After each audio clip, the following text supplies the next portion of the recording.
You're listening to the How and Steve English podcast, a comfy place to talk about all the great and not so great parts of teaching ESL abroad. I'm Steve, and I've got Hal here too. Howdy. Today we're talking with Rhett Burton, who's been an ESL teacher in South Korea since June 18th, 2002, where he worked at academies, public schools, and currently owns and operates a study room. Hey, hey, hey. Stay tuned. All right, before we dive into this awesome interview, shameless plug time. HowandSteveEnglish.com, teacher membership, go get it. We've got games, we've got a bunch of cool stuff. Just go there. It's free for a month. If you don't like it, you can quit. All right, shameless plug over. Rhett, thanks so much for coming on here today. Yeah, no problem. I enjoy talking to people about living abroad, teaching abroad, and making a lifestyle out of it.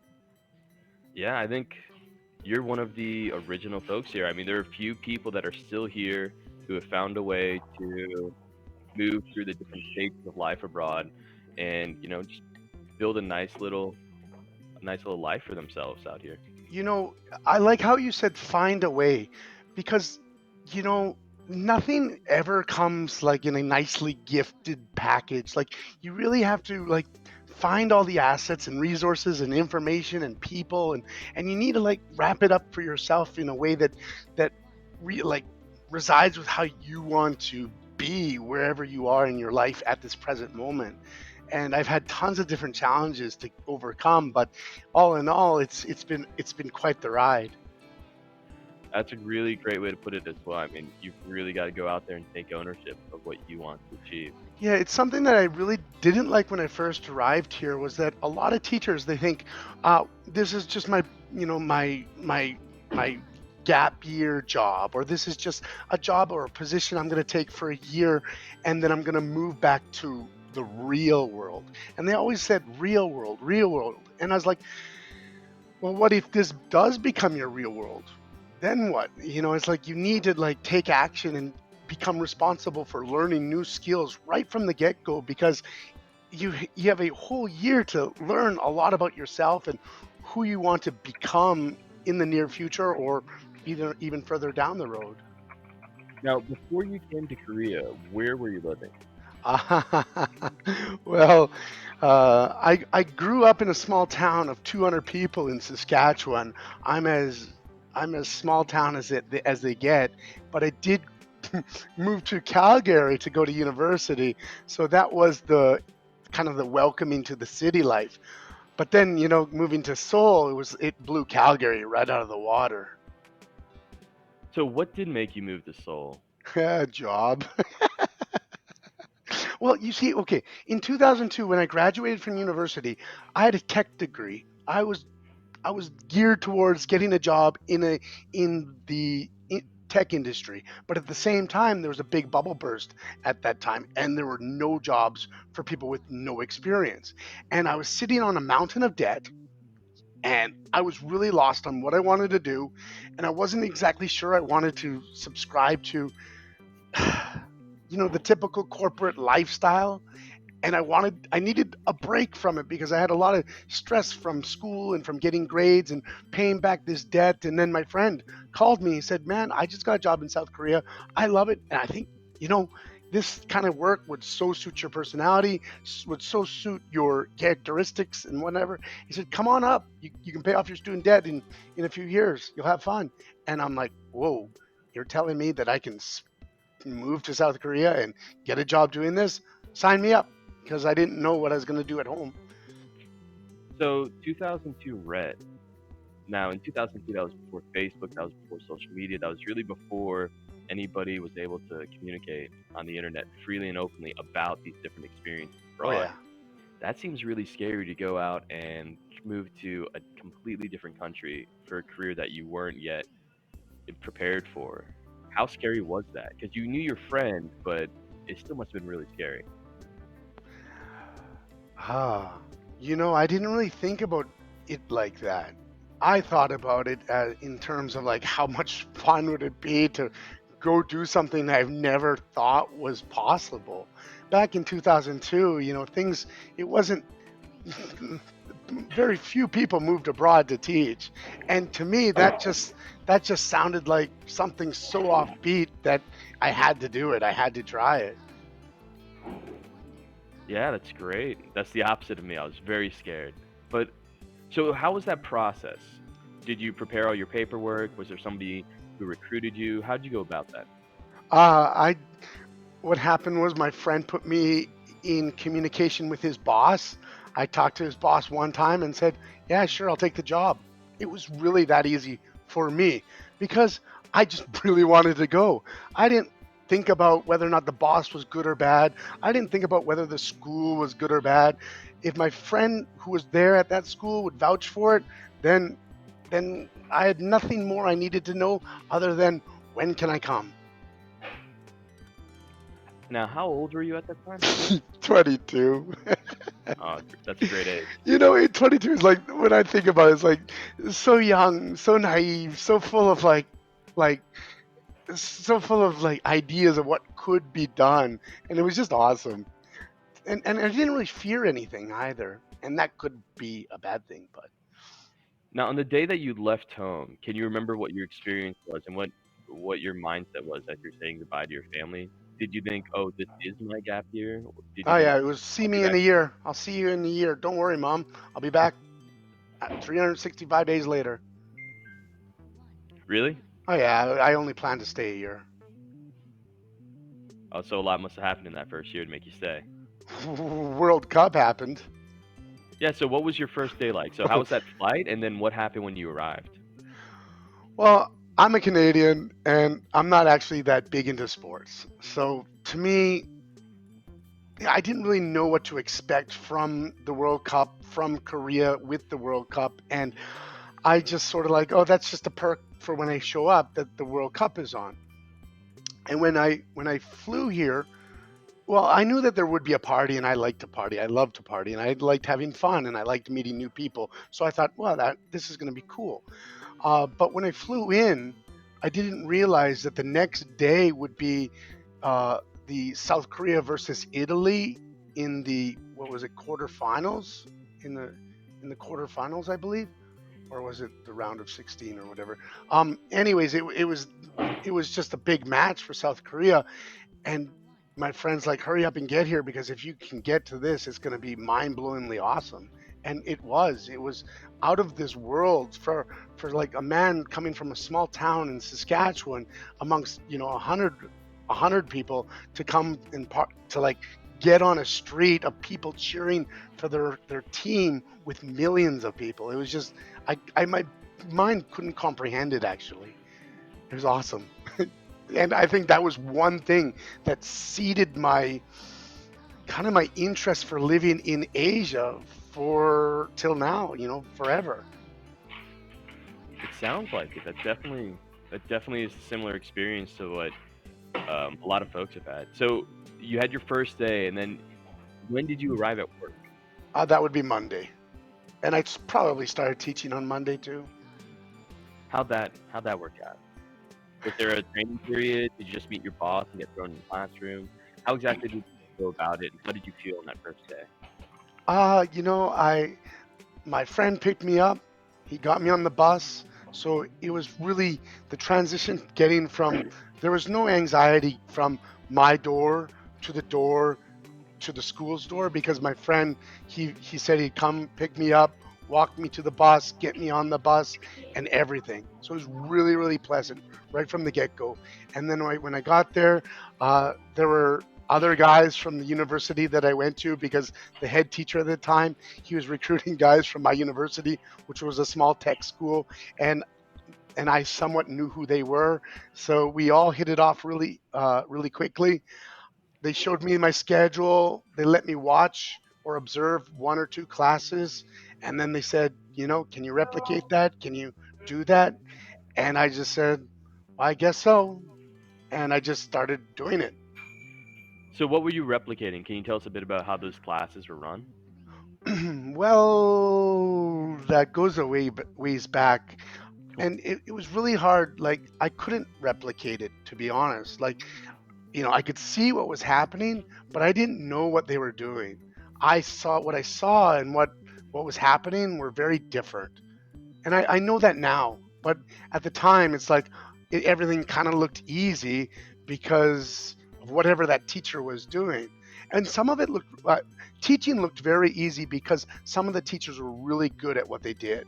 And the teachers who I observed were quite good at doing what they needed to do for the students and for them to maintain whatever teaching like environment that they wanted. So classroom management, they had it. They knew their lesson, they had that. They knew their students, they had that. And those were the things that I did not have at all, which made it all so much more challenging.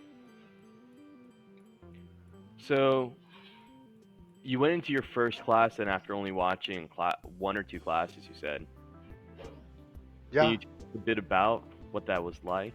Can you remember any specific anecdotes in that first week or maybe that first month of teaching class and your first experience of it? Well, let me think a little bit about that. I remember going into class with a box, carrying the box up, and it was summertime. It was hot, and I'm not a big fan of the heat. And I remember, trying to find the coolest area in the classroom, and then I just stood under that.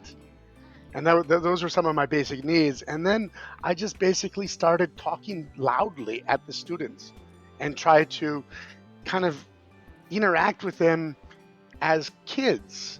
And I would use language that maybe probably wasn't at the level that they were at.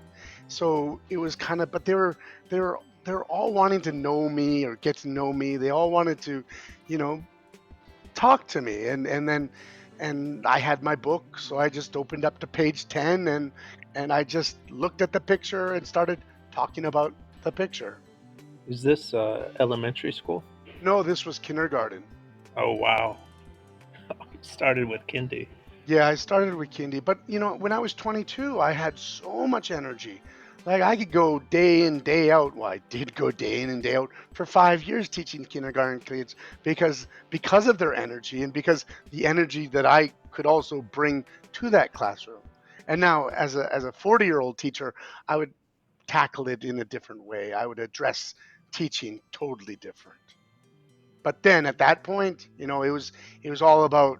I just loved the energy, the they were just so interested in being there. Yeah, I didn't realize you were teaching kindergarten. Now, was that the full kindergarten program? So your typical like 9 to. Yes, I taught four classes in the morning, four 40-minute classes in the morning. And I remember when the bell rang, the first like break period rang, I just kept going because I didn't know there were break times. And then the students like, teacher, play, teacher. And I'm like, play? You want to play a game? All right, let's play a game. Wow. No, break, play. Oh, I'm like, and then some other teacher, like, I saw some other teacher walk by. I'm like, ah, break time. Cool. We get those here. So you ended up working at that school with your friend for the first year or the first 5 years? My friend wasn't as interested in teaching kids as I was. He didn't do the whole. He couldn't entertain and manage them at the same time. That was his biggest challenge for him. So he moved off after his first year contract to a university or to a high school, not high school, but a young adults type position. Okay. Can you tell us a bit about that first year? It sounds like you had a great experience, that you really opened yourself up to it. Were there any moments when you experienced culture shock, or were there any moments when you relived kind of that first day of awesome, that first day of that World Cup game, and you realized, oh, this is another awesome day, and this is another reason why I'm doing things. When everything is new, then you're so open to everything. Okay, I think one of the main reasons why I enjoyed my first year so much is because I was open to everything. If somebody said do this, I did it. If somebody said don't do that, well, I may or may not have done it. But it was just I had a good attitude to try to assimilate to how Koreans lived and how they talked and how they walked, and I wanted to be a part of it. So I ate chicken feet, I ate silkworms, I drank the soju, I would do everything and anything, and because it was all new, the first year just kind of went by so quickly. It was unbelievably fast, and then at the end of my first year, because everything was so different, it felt like, wow, I didn't do what thought I came here to do, so I need to at least spend another year to get some of the experience that I thought I was going to get out of it, because like I couldn't process everything at the start, to be honest. Now, where were you that first year? You were in Central Seoul? I was in Gangnam, Wow. which I was just in Gangnam the other day. My old friend from the same job, we walked all around the entire neighborhood, and I was kind of sad because everything had changed. Yeah, please tell me about Gangnam in 2002, because I'm so interested in how quickly Korea and a lot of these places have developed. Well, I mean, the shops are all different. The marketing is all different. The way people drive and walk are all kind of different. And now it's more it's become modern. And a lot of the shops used to be mom pa. Like they used to be just family run businesses. Now they all seem to be franchises with big names behind them. And even if these big names aren't global names, they're still well-known franchises within Korea, and I kind of miss that. But it is a lot cleaner, and cleaner as in they take care of their trash a lot better. But it's always been I've always found Korea pretty clean, to be honest. But there's less and less like authentic looking Korean restaurants with a small little kitchen in the back and movie poster decorations and stuff. Now like Korean restaurants they're all beautifully designed, just well thought out designs. Before it's just some tables in a room with a menu written on it. And that's funny. This whole menu thing is something that I think about quite often because what I don't know anything about the food. I don't know anything about how to read the alphabet. I don't know what how to order the food that I want. So what I did is every day at lunchtime, I went across to the same restaurant, and I systematically went from the first thing on the menu to the last thing on the menu. And because I couldn't read it, I had to I had to teach myself ways to memorize what I liked and why I liked it.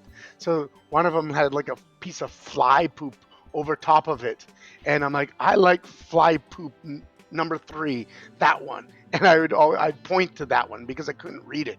And then when I started learning how to read the language, I was reading the menu from right to left, and the menu was written from top to bottom. I'm like, what is Kim Boo? Yeah, whatever it said, because they weren't real words. I was like, this makes no sense compared to my Korean class or my Korean book. And I'm like, ah. And then somebody told me, dude, it's up and down. I'm like, boom, wow, how could I not have seen that? And that's what I mean about like not being able to take like when there's so many new things happening, you can't always see the obvious. So real quick, Red, favorite food from your first year? Oh, at that restaurant, they had some really good kalbi Uh-huh. but I like that, and I like the what is it, takbokumtang, but at that time it wasn't called it was takdoritang. Takdoritang. No, what is it? I think that's right. I think it's Dakdori-tang. I think Yeah, that's takdoritang. Now it's called takbokumtang. They changed the name because of some reasons with I don't know. I might have an idea, but I'm not too sure. treading carefully, I see. Yeah. What's this? So if I can jump in, Red, you seem like a kind of a pretty positive, optimistic person, and I'm curious. I want to stay in the first year or two frame here, but there's a lot of people I think that have this kind of love or hate relationship in Korea. Did you have any experience there in Seoul where you met other expats or teachers that were kind of like cynical or anti-Korea? Did you have any struggles there, or were the most people you met really excited as you were? Um, well, I always believe that there's people on both sides of that coin, and that I didn't really have. I was somebody who went everywhere and was kind of known in Korea at the time as like the big cheerleader guy. He's always there, and I went a lot of places by myself, so I was always meeting new people. And because I was so outgoing and because I was meeting new people all the time, I kind of found crowds who would accept me or not accept me based upon their similarities. And I didn't really hang around with too many negative people because that's not the vibe I wanted. And I had no reason to maintain relationships with people who didn't really like it. And a lot of the teachers at that time at my school or at the school, they, even if they were negative, their contract finished and they were gone within a few weeks of from when I arrived. And then a lot of the new teachers who came in from there, they were all kind of like me, all wide-eyed and looking for new adventures. But I have a feeling that sort of that that that has changed a lot because these days I walk down the street and I see new people. Nobody even says hi anymore, and it saddens me a little bit that once upon a time, everybody, if you saw somebody else who spoke English, they were all, "Hey, who are you? Where do you live? I noticed you around. You want to go have a drink at the local Hoff?" And now it's like people walking down the road listening to their iPhones and their podcasts and their whatever channel they're on YouTube. It's just more isolation a little bit. But back in the day, pre social media, pre smartphones, and we were all, it was just very, very engaging with everybody. So how did you get out and meet people? How did you socialize at that point? Because when I arrived, I think it was pre-smartphone as well, but people were starting to use Facebook groups to find other teachers in their town. How Dave's about ESL. uh-huh. I went Okay. I went to Dave's ESL and I said, "Hey, I have inline skates. Does anybody want to inline skate with me one day?" And I got a few people said, "Sure, let's go out." And we went out to a park and I saw some guys playing inline hockey and I said to them, "Hey, can I play inline hockey with you?" And they're like, "Yep." And we started, it was just, it's very much, "Hey, how are you? Can I do something? Can I hang around with you?" And people would say, "Yeah, sure." Which kind of seems like the opposite these days. Is like, no, if we're not Facebook friends first, I will not even sort of talk to you. But I don't know. I can't really speak for present day because I only meet Facebook friends. So what did the week look like? I'm really interested in that because I think when I first came here, people divided their lives according to the days of the week in terms of social outings. Like Thursday, we're gonna have a small outing at a Samgyeopsal restaurant. Friday, we're gonna go down to some dance club or something. Saturday, we're gonna go walk around Seoul. So was there any type of pattern or any type of regular plans that you guys had in 2002 Gangnam? I liked random. I liked I liked random. I liked meeting a lot of new people everywhere and always getting phone calls from people who I didn't know speaking to me in some language that I could hardly read or understand, but always ended up somewhere doing something with them. So I never was the kind of guy that always went to the same place at the same time always because my friends were always kind of changing and always growing, always morphing into something else. Like, of course, we had our like after work sort of like restaurants that we went to in the neighborhood, but many days of the week we were going off to, for different neighborhoods to check out different things, because every neighborhood in Korea was famous for something. And when I talked to all the local people, they always took me to these different neighborhoods because they wanted to show me their favorite food, and they wanted to see my reaction to eating that food. And I just followed and I just did it. Oh, that's fantastic. The food is one of my favorite parts. So, I guess how did your first year develop into the first 5 years? I think that's a good way of thinking about it. Well, that's easy. The first 5 years, well, the first year was like, did I enjoy the work? Was I feeling happy with my job? And I was, and I was working really, really hard, teaching a lot of hours, but I was really, really happy working with the students that I was working with, and the management was always in a supportive position for the teachers at the school. They helped us out in every way that in most ways that we needed. And I never really felt homesick. I never really wanted to eat food from my home country, just because I knew there was going to be only a year. So when you tell yourself it's only a year, you'll try and do anything because you don't know if you're going to have that opportunity again.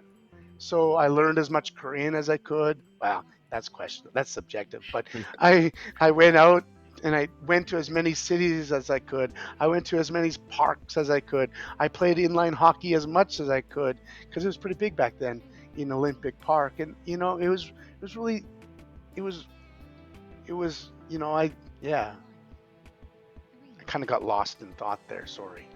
So, no, that's all right. So, how many years did you end up staying with that school or with that academy? 5 years. And you were teaching kindergarten the entire time? Yes. And you were talking about how you saw people come and go and come and go, and everybody was constantly changing. How did you decide that, you know what, this is my time to go? I don't think I ever came to that conclusion. Not from Korea, but from my school was kind of uniquely different, and I think at that time the management, the Korean management, it in he empowered us to the degree that he felt like we had some autonomy over our jobs, and a lot of the teachers in that first 5 years, they had stayed for more than 3, 4 years themselves. So I was able to actually make some longer term friends within Korea. And that was one of the main reasons why I wanted to stay at that job. But I did come to a point where I had to change because what I where I wanted to go with my job and what I could do at my job, there was just a barrier that I couldn't, that the director and at that time could not cross. So we had to, split. And to be honest, I was getting jealous at all the new public school jobs that were opening up with, teaching 4 or 5 classes a day versus 9 classes a day. And I was kind of like, I need more time to focus on on the craft, because I realized that after 5 years, I'm like, I really liked what I did and I wanted to get better at what I did. But the only way that I thought I could get better was to have more time to reflect upon what I needed to do to get whatever I wanted done. Whereas in the hog ones, in at that hog one, it's like, here's your book, get into class and do what you do. So you had to become good at it really fast, or That's else you just couldn't do it. Yeah, that's really interesting. I never thought about it like that. So, you decided to move into the public school program. Yes. Now, how'd that process go? Were you able to select your school at that point? Because it seems to change every year. Sometimes it's a lottery system where you apply and you get positioned somewhere, and sometimes you actually get propositioned by a school in a specific location that you want to go teach in. Well, honestly, at that time, I think my ego was really quite high. And I thought, well, I had 5 years of experience and I was a head teacher and I had done all these cool little things for my school that I thought I could probably get a job anywhere. And, when I applied for the Gangnam school, the it really sort of like, it took it from like, it added a new layer of like, no, this is like a real profession, and what I have had done before wasn't really enough to solidify any sort of, you know, professionalism for me. So I'd have to up my game with the new within the new ecosystem of the public school, or the certain teachers, the teacher training that they provided at the Gangnam centers. So you applied at Gangnam and they didn't. Yeah, I only applied for one job because I really I was actually I didn't want to take any job because I know I've heard a lot of bad stories, and I knew a lot of people who had worked at a lot of different jobs and that they weren't satisfied with those jobs. And I was very like, I was scared that I was going to end up at a job that wouldn't allow me to do the things that I wanted to do. So, but I was just so thankful that I got the job that I did. And I think one reason why I got the job was the loyalty I had for that school was 5 years, which at that point in time was unheard of, especially a school like Wonderland. Or I shouldn't say that online. Um, well, I don't mean anything bad, but Wonderland was known for longer work hours, and I was working longer work hours. So, and I enjoyed working because I enjoyed teaching, but I don't really like that anymore, and that's why I transitioned to to the public school, and I did have a lot more opportunity to do the things I needed to do. But I'm just very fortunate I got that job. Very fortunate.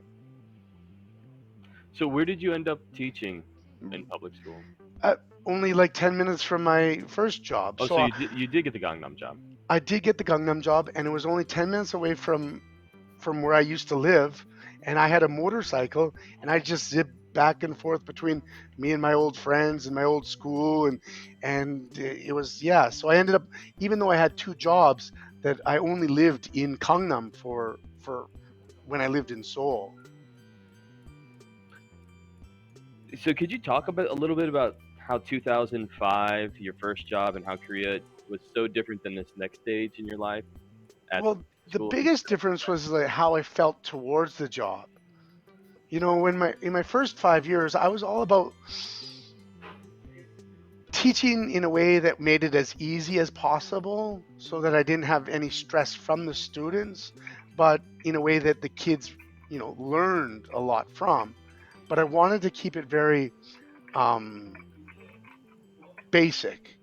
Even the kids were not basic because they were studying a lot from high school, but I wanted to make it something that I could do automatedly, like every time I went to class, that I could perform at a certain level every time. I didn't always have to reinvent worksheets and whatnot because it was just the working hours was just too high to do a lot of cool things. So I had like 10 go-to activities that I learned to adapt to the content, and I just went in and day out. Whereas my next job allowed me a lot of flexibility to try and reflect upon the activities that I was doing, because I would take one lesson and I would do it 6 times versus the hog one, I would do one lesson one time. So how long did you stay at that next job, Red? Another 5 years. Wow. Because That, I wasn't that interested in looking for other work because, you know, they met the needs that I had. Well, yeah, it's just that, as you say, there are a lot of horror stories, and there are a lot of people that, you know, end up shuffling around because they don't find that job. But it sounds like you found two really solid positions there. Was that a I public elementary school? Yes, well, public elementary school, but at that time, and the things that may have changed, but it was for the Gangnam district only. So Gangnam had its own sort of um, English division that was different than the rest of Korea. Okay. And on top of that, I was given a position at a learning center, something that they were just opening up, and they needed somebody with a creative background that could teach a variety of different thematical lessons. And that's one reason why I got the job, is because I was coming from the hog one where it was very, that's what it was based upon, were all these themes. Mm. So they liked how my my content knowledge of these other materials that I taught aligned to the goals of the school. All right. Um. So, Red, I gotta take off here. I'm gonna leave you with Steve, but it's been a pleasure, and I hope we get to chat with you again. Oh, And always. let me ask one real quick question here, a bit off topic, because I made some notes here.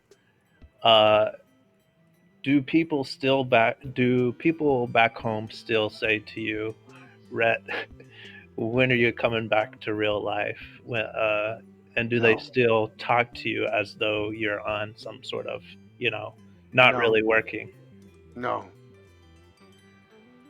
no. We don't really talk about those kind of things because people aren't really, you know, the stories have changed, the people have changed.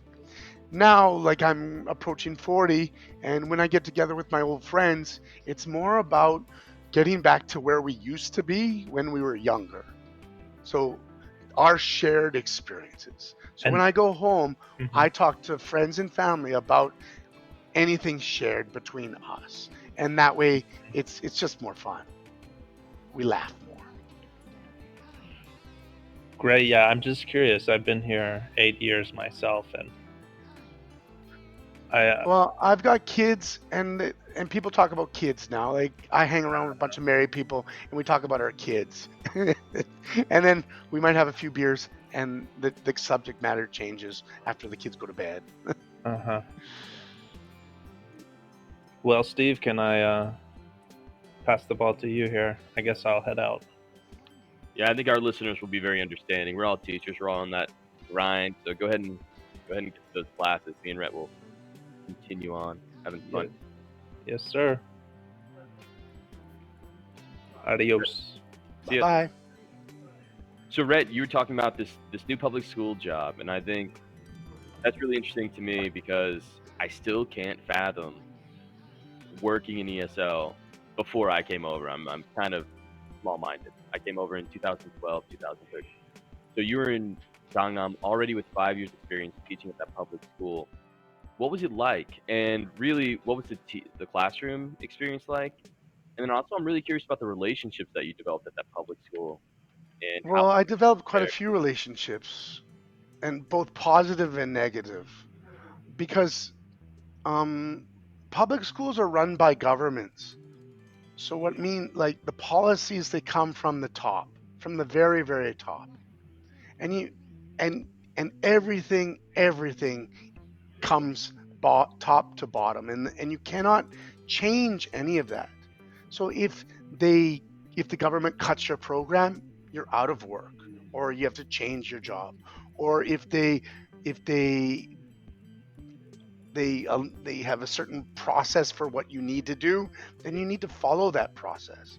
So one of the things I really disliked was that I had 10 years or I had 5 to 10 years of experience working there, but I was always working for um, my co-teacher who had less experience than me, and it was really sometimes hard to say this is what we should do based upon what we've learned, and then being told that we can't do that because this is what the people upstairs are asking us to do. And then, well, they wouldn't always fight for it, or try to make it happen because of where they stood in on the ladder of progress. So you can't do you have a circle of influence, and over you can't step over the boundaries of your influence. And that was really tough working at the public school, because this is where you are, this is where you will be, and this is forever how it's going to be when you're working here. And then, so sometimes it's like you hit that ceiling, and you're being squeezed because you can't really do anything more. But you could have a great experience working within that system, but you can't. It's sometimes hard to break out of it, and that's why I decided to leave that job, because because the job disappeared because the government changed the funding to my school's services, and then they were going to make me a regular teacher teaching regular national curriculum. I had no interest in teaching that national curriculum because I was coming off of a 5 year. I had spent 5 years developing my own curriculum for their learning center at the time, and I wanted to continue to teach that, but the center was being removed from the school, so I had no choice. What could I do? Well, And I that's had to make some really big interesting. choices. Can you explain that to me really quickly? So they offered you basically the job as uh, teaching the I, same curriculum that a Korean English teacher would teach? yeah, they have their national curriculum book, which a lot of teachers teach, and I had the choice. I could teach that if I wanted to renew my contract, but because of the government also decided to um, cut money to the program, so I actually was going to be losing. My salary was going to be coming down, and my vacation time was going to be coming down as well. So I was going to lose vacation and salary. Now, at that time, I would guess that your life was changing too. Wasn't it about that time in that second job at that public school where you maybe had met your wife and you were thinking about family at that point? Well, I wasn't thinking about family, but I was thinking about getting married because yeah, I was getting older. I had I had a girlfriend for 2 years, and suddenly it's like, well, what do I want from my life? Like where do I want to be, and who do I want to be with, and I need to start investing in who I want to be here in Korea. And it took some. It actually it it wasn't really scary because I didn't really know what I was getting into. And and which is, and sometimes like uncertainty can be two things. It can be, on one hand, it can be the scariest thing in your whole life, or because you just don't know, you just don't have the awareness of what it really means, it can be really easy and you can just jump right into it. And I've kind of have a trend in my life where I just kind of jump into things without overly thinking about it too much, because I don't know if I'm thinking about it in a right way or a wrong way. So I might as well just get in and get my toes wet. So I got married, and then I talked to my school and I signed one last contract with them to kind of give me a year to think about how I wanted to transition to the next stage of my life as a more experienced teacher in Korea. And I knew that I didn't want to go for a university because I would need to get my master's, which I didn't have, um, and I still actually don't have. So I thought the best bet was to start up a hogwan, but I had no experience doing that either. So I decided to start a study room because, well, basically, I met a guy who said, "Listen, don't start a hogwan, start a study room. You can do everything you want to do in a study room without all the without all the headaches of managing people." I said, "All right, that sounds good." So I just took it as advice and was open to that and went with it. And to be honest, I feel like my ego would have led me astray if I have opened up a hogwan.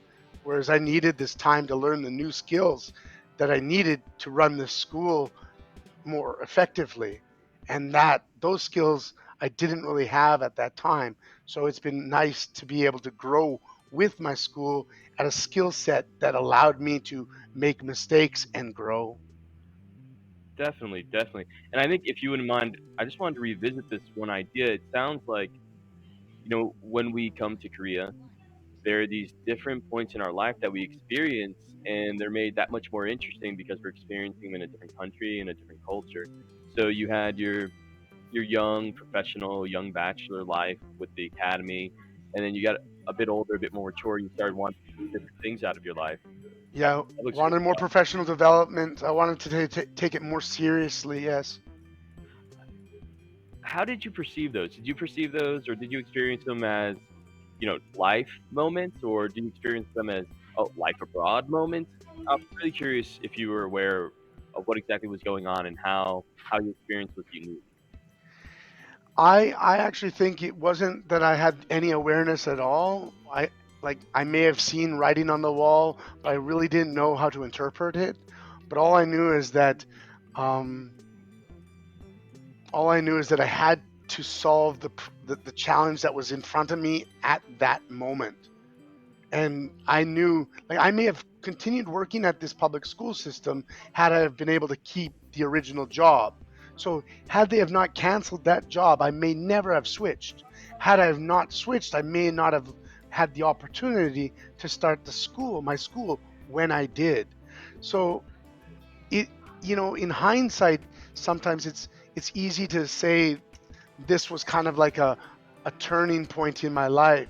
But at the time, I didn't I didn't have the wherewithal to put all my experience and all my knowledge and all my desires uh into a solid lifestyle plan, because I wasn't designing my lifestyle. I was designing my work. And now I look at it, now that I'm older and I have family and I have to control my time, my income and everything and my health. I look at more of it like how can I design my life around my work, not how do I design work around my life. Or no. I design my life around the things that I need, and work is only one small aspect. But when I was younger, I everything was based around my job. Yeah, that's really interesting. And so you ended that job after that last contract, and you went and you opened a study room where? uh, near Yongin, in Yongin, near Seoul.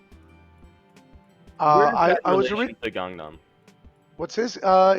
It's near Everland. So if you got on a bus on at Gangnam Station, you would get to my house in about 40 minutes on Wow. express bus. So it's not far at all.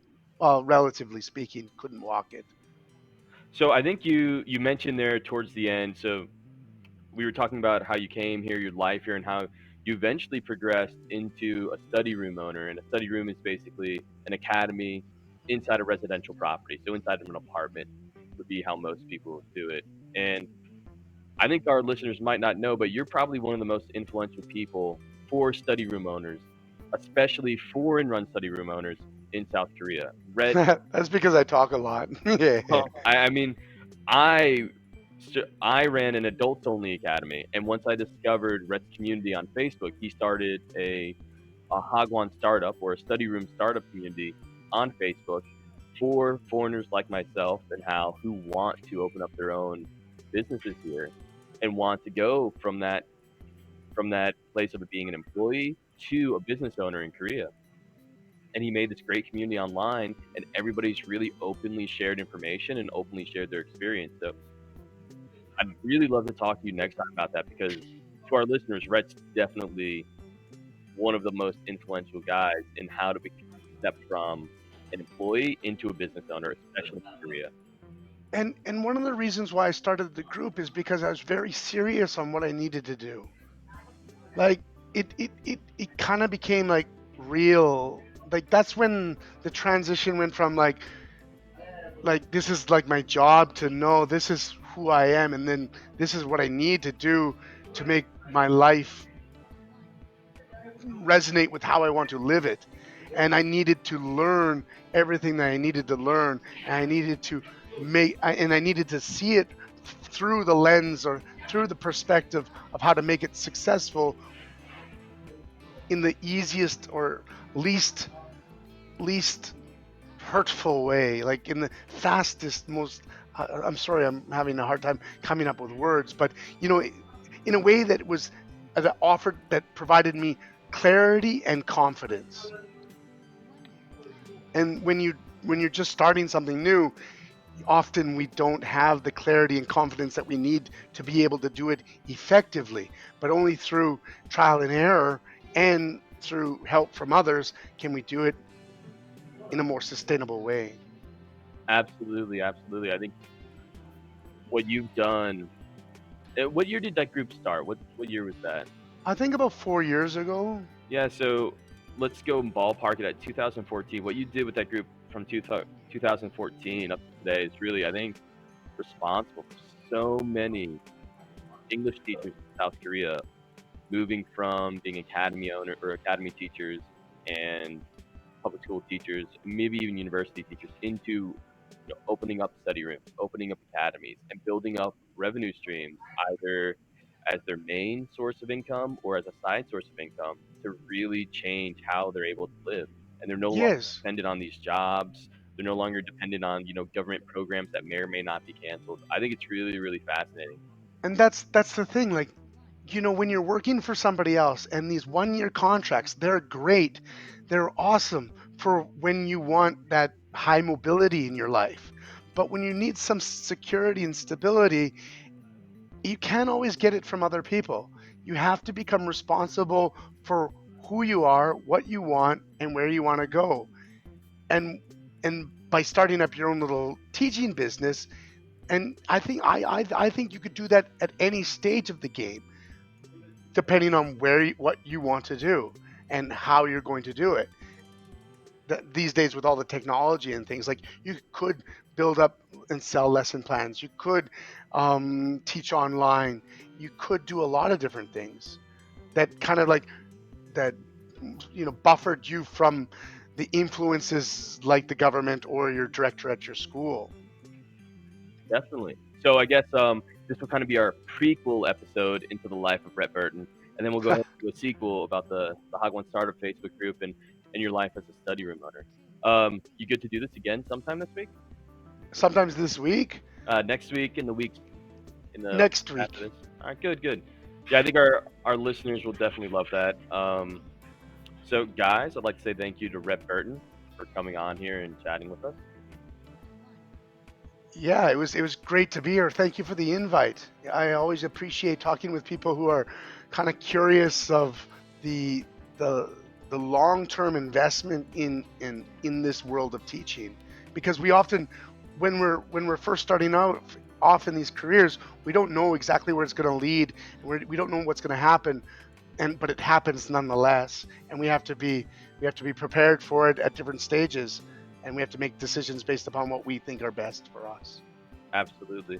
So guys, stay tuned. I've just got Rhett to promise that he'll be back on here next week, so we'll try and produce another podcast, a follow-up to this. I didn't mention any of our freebies this week. I'll throw them in the links below, and I'll sully this podcast one last time with a shameless promotion. Go to Hounds of English, get that free monthly membership. I'm sorry, free first month membership. And then if you don't like it, you can quit. All right, see you guys next time. Yep, bye-bye.